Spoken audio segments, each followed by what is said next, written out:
असा देव भोळा तो शंकर धरणीवरी आला.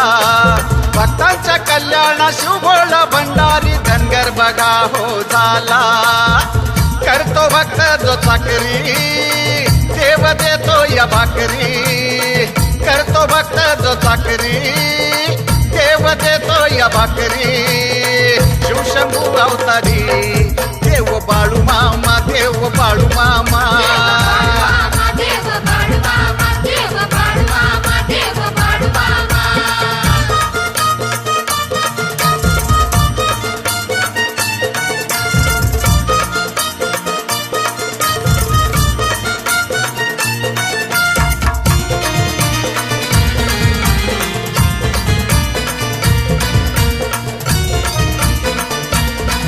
गोळ्या भक्तांची वाट तू पाही आत्मापुरात गर्दी होई.